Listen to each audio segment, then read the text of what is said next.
Shabbat shalom, everybody. Shabbat shalom. Shabbat shalom. Shabbat shalom. We thank the Most High for another set apart Shabbat that we've been allowed to come out and gather with one another. And without any further ado, we're going to go ahead and get our Shabbat service started. And we're going to have our blow of the shofar by Zar Zakan, Gabar Yahuah, and then we will have our prayer by Yahuah. So we're going to all stand at this time. We're going to turn towards the east, facing Jerusalem. And we're going to call up our Zar Zakan, Gabar Yahuah, so he can blow the shofar for us.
Shabbat shalom once again, everyone. Shabbat shalom.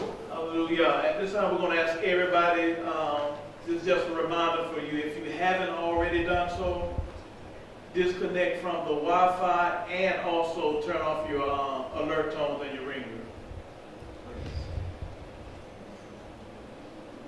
Please.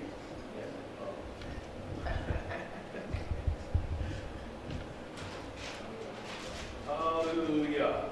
And today's lesson, we're going to continue with our wilderness series, and we're going to try to get a little deeper into that and possibly close it out. I'm not saying that we will, but we're going to try to. And we are going to start reading from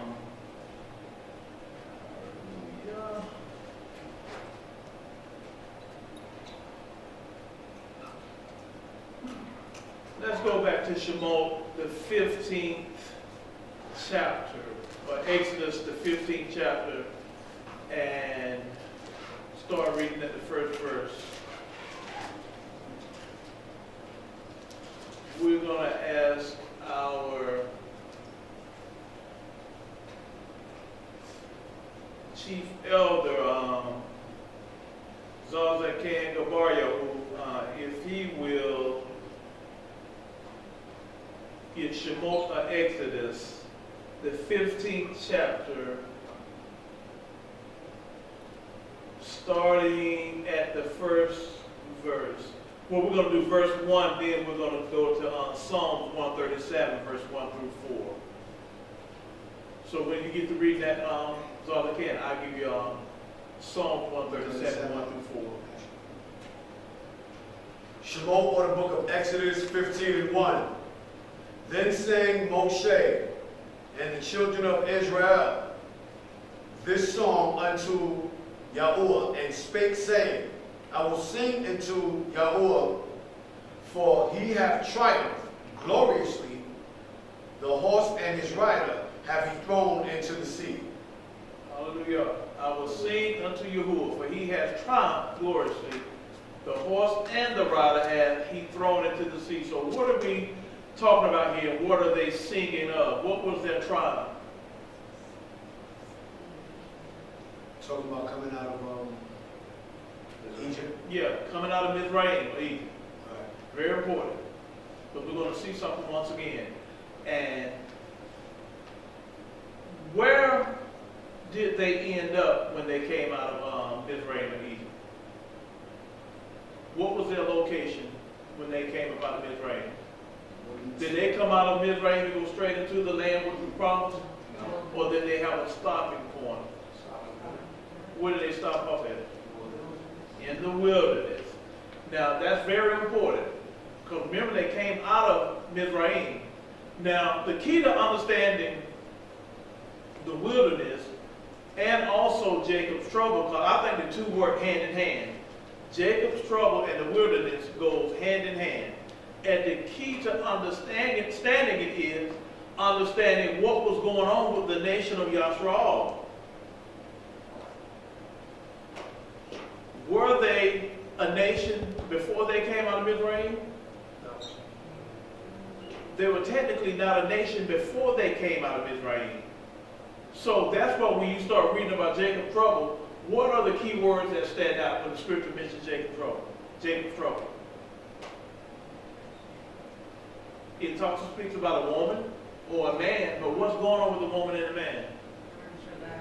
They're in travail. And it speaks about the woman or the man in travail, but also it speaks of what? What's happening while he or she is in travail?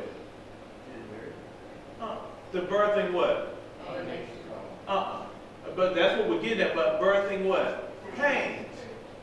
Birthing pains. Because coming out of Mizraim, it was through Mizraim that Israel was birthed into a nation.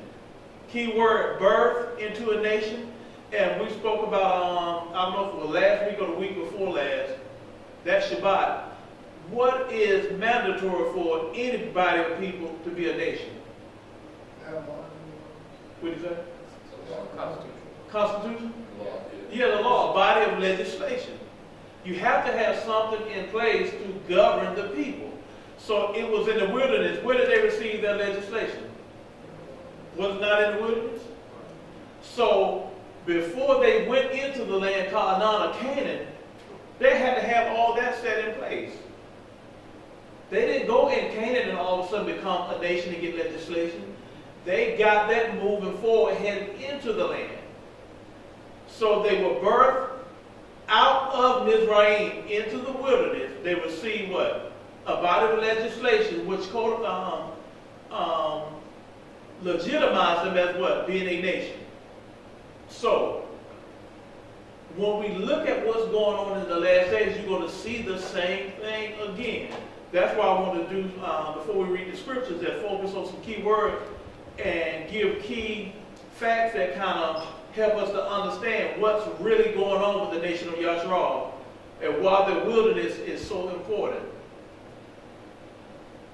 Okay, Zarzakan, Psalms 137, verse 1 through 4.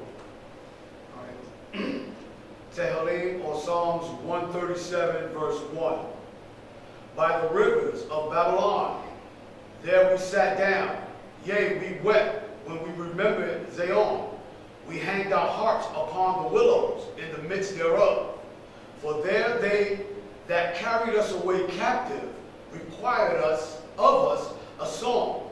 And they that wasted us required of us mirth, saying, Sing us one of those songs of Zion.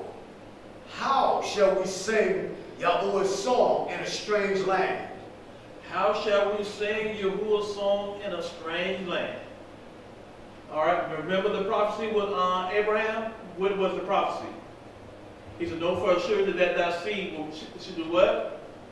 Should be a stranger right. In a strange land, and they shall do what?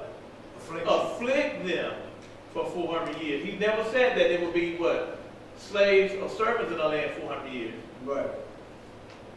He said they would afflict them 400 years. So oftentimes when people say the 400 year prophecy had been fulfilled, because they think that it speaks of Mizraim. But what we notice is he's not speaking of Mizraim or Egypt that they came out of during that time, or the land of Ham. He's not speaking of that. He's speaking of a future prophecy. He said in 400 years they shall afflict them. That's why when we go back to the Greek Septuagint, it doesn't read that they were in Egypt 400 years. It says Canaan and Egypt. That's very important. So, we're going to go down one more scripture. I'm going to ask as long as I can to get this last one for me right here. Let's get Revelation 15,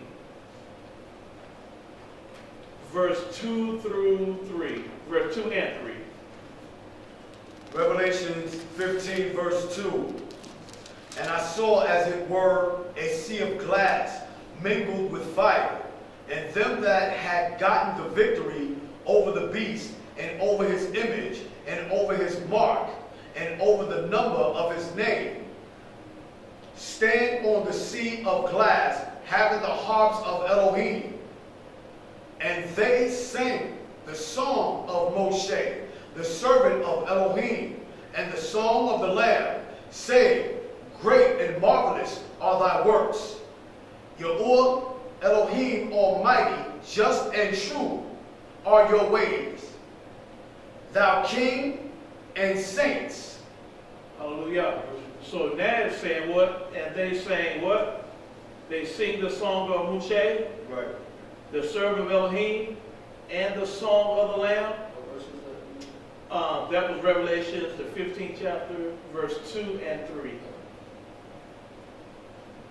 Because now you see them singing what? The song of Moshe and the song of the Lamb. Which is a game change. So that lets you know this is speaking of what? A future event. But it lets you know it's dealing with the same people.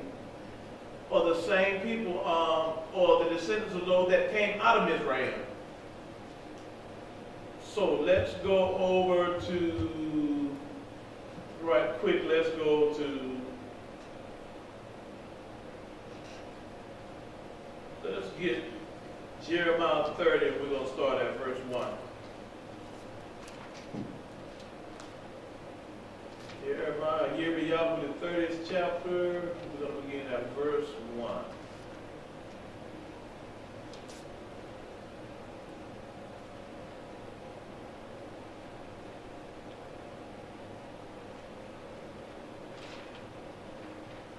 Yohanatan, get that for me.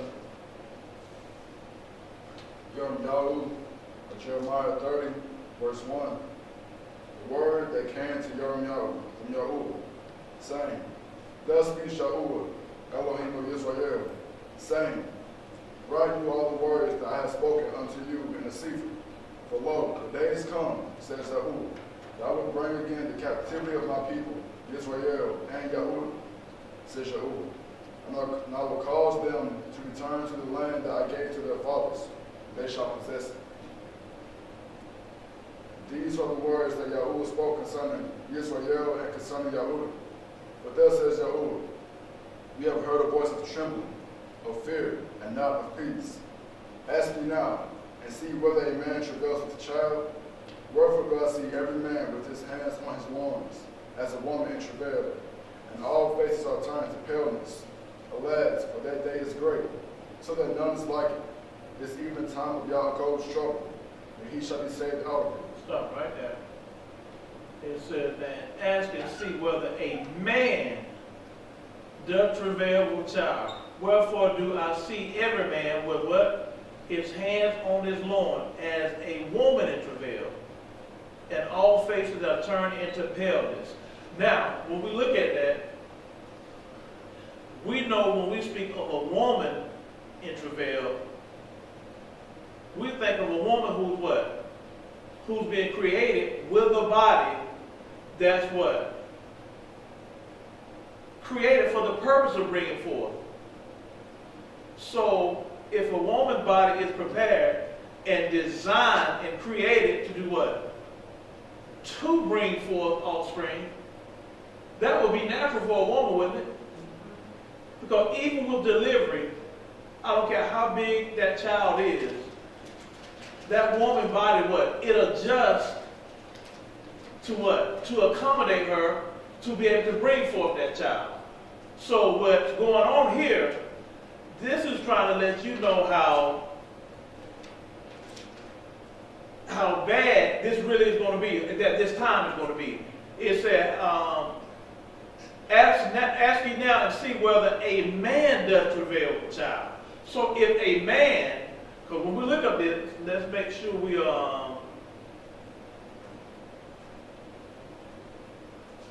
it's a properly a valiant man, a warrior, generally a person simply every one man, mighty. So when we see a man, this is going to let you know that this is going to be something extreme here.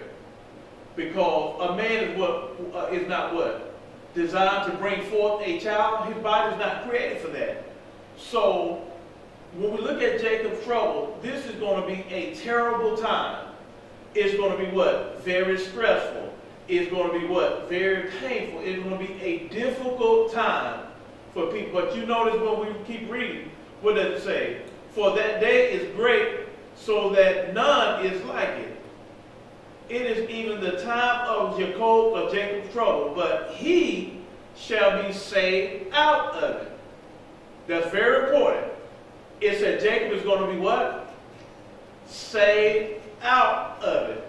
So we're looking at a verse. So when we go back to the original, the foundation or the blueprint, what was going on in Mizraim? Was not trouble surrounding Jacob? But what happened with Jacob? Name me one of those plagues that Jacob was touched by when they were coming out of Mizraim. None. So a lot of times we tend to think that Jacob didn't see or eyewitness that. Yes, they did. That was the whole purpose of the Most High. For them to see or be able to do what? To take look or see or what? His right hand or his strong arm? That was the whole purpose of him doing it. He brought those plagues in Mizraim just for Yaakov or Jacob to be able to see what? His mightiness, his awesomeness, his power, being that he would be their Ish or their cover. That's the whole purpose of it. And so he's going to do it again. He said, that which has been shall be, that which shall be has already what? Happened. It's for a reason. So right now, when he brings us out this go around, he brings us out this time, guess what Jacob going to be? Jacob might be in the tribulation, but he's going to be what? Saved out of it. Now you think the Lord, now let's get some understanding here, because we got this thing down. Who's bringing about the tribulation? It's the Most High. Do y'all literally think he's going to bring about a punishment or a tribulation of some to punish his own bride? This is his bride to be. Why would he be bringing something to punish her? It has nothing to do with her as far as what she's done. It has to do with the nations and what they have done. That's why he's saying Jacob is what? Shall be saved out of it. And it's important that we see that because, you know, we get a lot of mindsets and things like that because most of us have been drenched and full of a lot of doctrines and teachings that came out of Christianity when we were younger, when we grew up in this stuff. And you saw these movies like The Rapture, Left Behind, and all of this kind of stuff. And a lot of times it's kind of hard for our people to watch these things and get them out of their head. But no, Jacob's trouble is not for Jacob. I mean, it's to benefit Jacob, and for the purpose is to show Jacob the mighty hand of Elohim, of that Elohim. That's why he tells this, Jacob shall be saved out of it. Continue reading now. Verse 7. Verse 7. Alas, for that day is great, so that none is like it. It is even the time of Yaakov's trouble, for he shall be saved out of it. For it shall come to pass in that day, says Yahuah of hosts, that I will break his yoke from off your neck, and I will burst your bonds, and strangers shall no more serve themselves of him, but they shall serve Yahuah along your arms. Stop right there. He said he's going to break the bonds from, break what bonds? He's going to break your bonds from what? Off of your neck. And he said, and what? And strangers shall not do what? Serve themselves of you. They shall not serve themselves of you anymore. So does that still correlate to what we're saying? Strangers shall not serve themselves of you anymore. Is that not what the strangers are doing right now? He's pulling you out. He's protecting you from that. He pulls you out, and we're going to see why he pulls you out and where he takes you when he pulls you out. To let you know, no, Jacob's trouble is not for you to be punished. Just because you're in something, that don't mean you're going to be affected by it. But he wants you to see his splendor, his majesty, his esteem. Go ahead, Akeem. But they shall serve Yahuah their Elohim, and David their king, whom I will raise up unto them. Therefore, fear you not, O my servant Yaakov, says Yahuah. Neither be dismayed, O Israel, for lo, I will save you from afar, and your seed from the land of their captivity. And Yaakov shall return, and shall be in rest, and be quiet, and none shall make him afraid. Stop right there. Read that verse one more time. He said, therefore thou not what? O my servant Jacob said, Yahuah thy Elohim. Therefore fear you not, O my servant Yaakov, says Yahuah. Neither be dismayed, O Israel, for lo, I will save you from afar. He said, for lo, I will do what? I will save thee, or save you from afar. And your seed from the land of their captivity. From the land of your captivity. And Yaakov shall return. And Jacob or Israel shall return. And shall be in rest. And shall be in rest. And be quiet. And none shall make him afraid. And nobody else gonna make him afraid. Are you afraid right now? Yeah.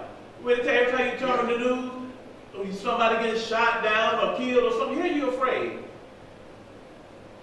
They have a system that's devised to what? To keep you in fear.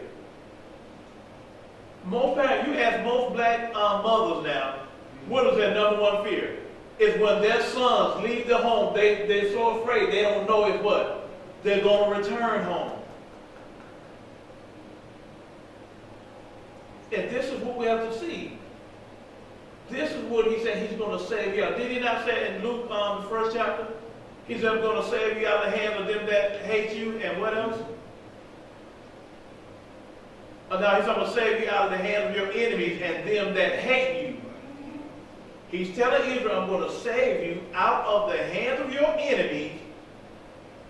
Operative word here, enemies, plural. You have some. I'm going to save you out of the hands of your enemies and out of the hands of them that hate you. That's why you can get a policeman calling you for just walking down the street with a backpack on, drinking a bottle of water. Y'all see how they just calling the policeman on our people just for any and every, just minor things.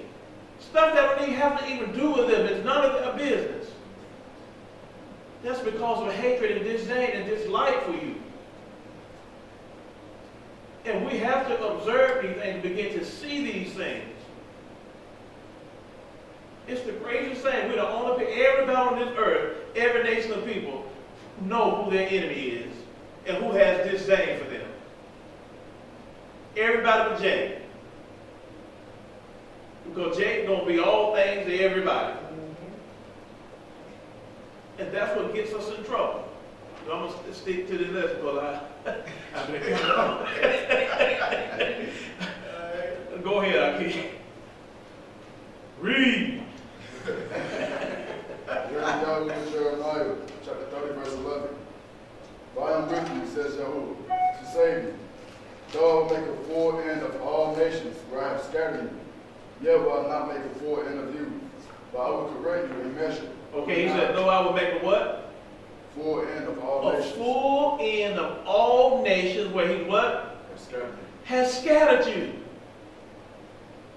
Jacob's trouble is not for you. Go ahead. Yet will I not make a full end of you, but I will correct you in measure, and will not leave you altogether unpunished. For thus says Yahuah, your bruise is incurable, and your wound is grievous. There is none to plead your cause, that you may be bound up. You have no healing medicines. All your lovers have forgotten you. They seek you not, for I have wounded you with the wound of the enemy. Stop right there. Very important. Verse 14. All thy lovers have forgotten thee. They seek thee not. Who is Israel's lovers? The nations. More specifically. It wasn't the nations. It was the deities that these nations held up. Right. You know, he said, all your what? Lovers have forgotten thee. Ooh, this is going to be a good setup for these 144,000 virgins. All thy lovers have forgotten thee. And it says what?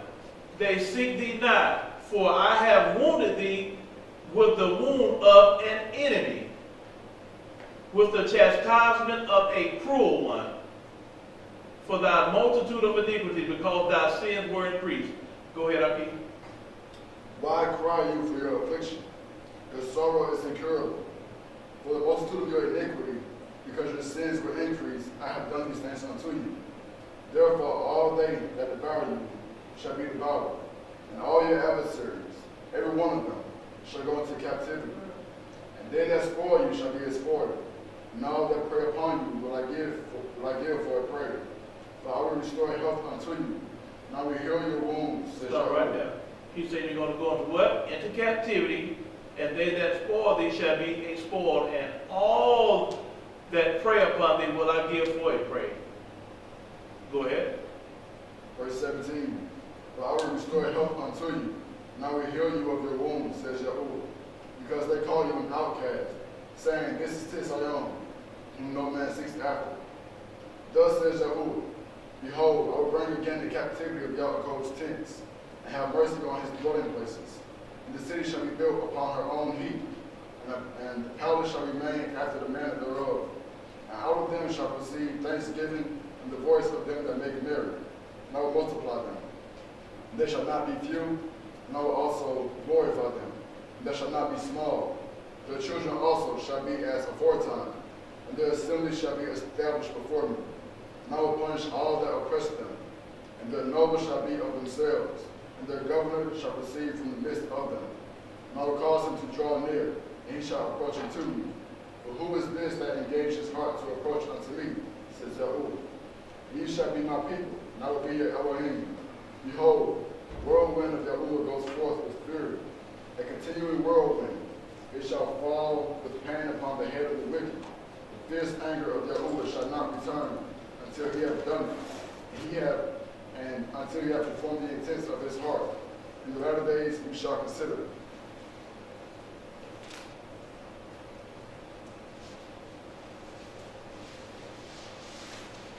Okay, and so when we look at it, is this not the same thing that happened the first time coming out of Mizraim? Did he say you're not going to be what? Few? You're not going to be small? Because remember, we went in Mizraim, we were few in number. How many did we go down in? How was the number? 7? And came out how many? Over 2 million? That's a lot of population. That's a lot of work getting put in. Go in 70, come out 2 million? Am I lying? No, brother. Think about that. Going in 70, coming out 2 million. That's a lot. Because I don't think we understand how many people 2 million is. Because Israel always multiplied. When he spoke, he said, be fruitful and multiply. He was speaking to Israel too. He was mainly speaking to Israel. That's what he was talking to Israel. That's why the nations, they're always trying to take us out. Y'all ever notice, I don't care what time period or what era we're living in, the attack is always on Israel's men. wage on Israel's men. You cut the men off, you cut the nation off. You make the men stack and you stop the growth of that nation. They didn't just come up with Planned Parenthood out of the blue. Eugenics, they had a goal in mind. They had a plan already devised how to do what? How to cut us off, to keep us from growing and multiplying. You have never noticed why, never understood why all Planned Parenthood bills, where are they at? Aren't they in the brown and black neighborhoods? Mm-hmm. They don't put abortion clinics in white communities. They put those in our communities. Because you know what happened when Europeans, when their children get pregnant out of wedlock and stuff, mm-hmm. They send them off to boarding schools and stuff. Mm-hmm. Sure do. They send them away. We don't send our people away. Either we all gonna pile up in one apartment or some, or most of our women do what? They opt to go to the abortion clinic. And when you look at the statistics of how many unborn children among African American or minorities that are aborted every year, it's crazy. It's crazy. But they knew that's what we would do. Because guess what? They set up a system where you would have to do these things. You would be under so much pressure. You would be living beneath poverty most of the time anyway, so you were going to always feel like you didn't have a way out. But I guarantee you one thing. Had we been community-minded or communal-minded, we would not have had those issues. Because now, as much as we talk about our great-grandparents and our grandparents and what they didn't have, the one thing they did have was a communal or community mindset. They know if Betsy was struggling with something, she didn't have food. All thing she had to do was go down to Sarah, knock on the door. Sarah was going to have something. If Sarah didn't have it, Daisy was going to have something. You know what I'm saying? And they did these things. They looked out for each other. And now with all that we have, we still seem to not have a mindset to understand how we should make it. Don't you know we shouldn't be overflowing abortion clinics and stuff like that? Because what's the saying? They said it takes a village to raise a child.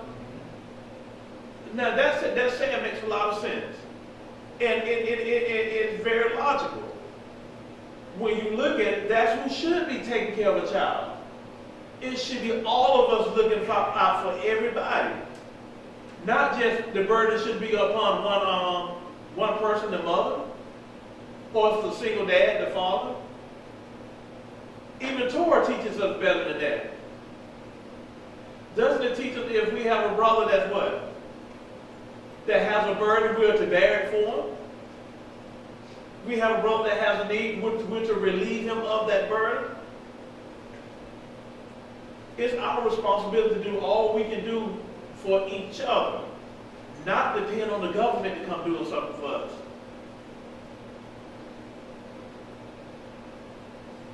Okay, we finished that up. Let's go to, right quick, let's get Matthew 26. We're going to start at verse 15.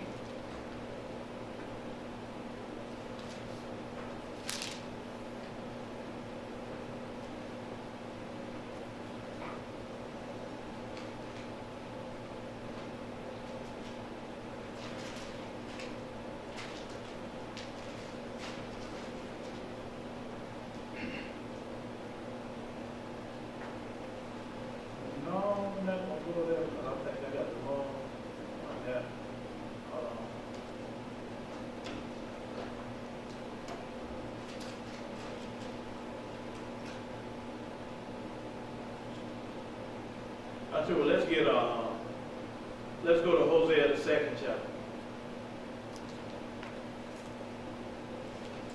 Hosea, the 2nd chapter.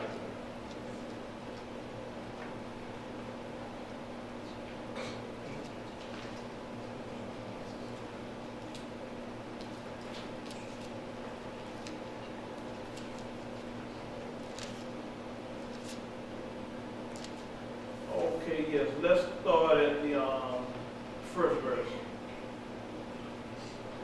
Koti Shema. Let's get that, please, if you would. Hosea, the 2nd chapter, beginning at the first verse. Hosea 2, verse 1.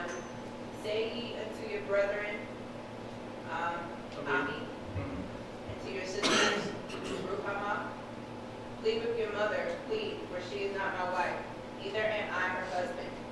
Let her therefore put away her whoredoms out of her sight, and her adulteries from between her breasts. These has stripped her naked, and set her as in the day that she was born, and make her as a wilderness, and set her like a dry land, and slay her with thirst. I will not have mercy upon her children, for they be the children of whoredoms. For their mother hath played a harlot, she that conceived them hath done shamefully. For she said, I will go after my lovers, that gave me my bread and my water, my wool and my flax, mine oil and my drink. Therefore, behold, I will hedge up thy way with thorns, and make a wall, that she shall not find her paths. And she shall follow after her lovers, and she shall not overtake them. And she shall seek them, but shall not find them. Then shall she say, I will go and return to my first husband. And then was it better with me than now? She said, I will do what? Go and return to my Go first and return to what? My first husband. So this 144,000 is going to be beautiful. I will go and return to my first husband. Let's go. Keep reading. For then it was better with me than now. Verse 8. For she did not know what I gave her corn and wine and oil, and multiplied her silver and gold, which they prepared for Baal. Therefore will I return, and take away my corn in the time thereof, and my wine in the season thereof, and will recover my wool and my flax, given to cover her nakedness. And now will I discover her lewdness in the sight of her lovers, and none shall deliver her out of my hand. I will also cause all her mirths to cease, her feast days, her new moons, and her Sabbaths, and all her solemn feasts. And I will destroy her wines and her fig trees, whereof she hath said, these are my rewards that my lovers have given me. And I will make them a forest, and the beasts of the field shall eat them. And I will visit upon her the days of Baal, wherein she burned incense to them, and she decked herself with her earrings and her jewels, and she went after her lovers, and forgot me, saith Yahuah. Stop right there. Now you see what's going on with this picture. This is Israel, or the daughters of Zion in their border. And you see the word that they're speaking, but you see what the Most High say He's going to do. Now all of that led up to where we are today. Because of these things right here, we reside in the lands of what? Our captivity. Okay, now we're going to ask Akoti Karab to pick up at verse 14. Let's see what the Most High says right here. Hosea 2:14. Therefore, behold, I will lure her and bring her into the wilderness. He said, I'm going to lure her and bring her where? To the wilderness. Into the wilderness. And speak comfortably unto her. And do what? Speak comfortably. Speak comfortably to her. And I will give her her vineyards from thence, and the valley of Achor for anchor, for a door of hope. And she shall sing there, as in the days of her youth. Stop right there. Some people say we don't know where the wilderness is. That's not true. He tells you exactly where the wilderness is going to be. He said, what? And I will give her what? Her vineyards from thence, and the valley of Achor for a door of hope. Why the valley of Achor? Why is Achor so important?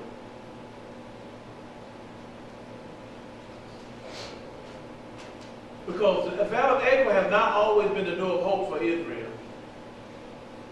Because some very detrimental happened with Israel in the Valley of Achor.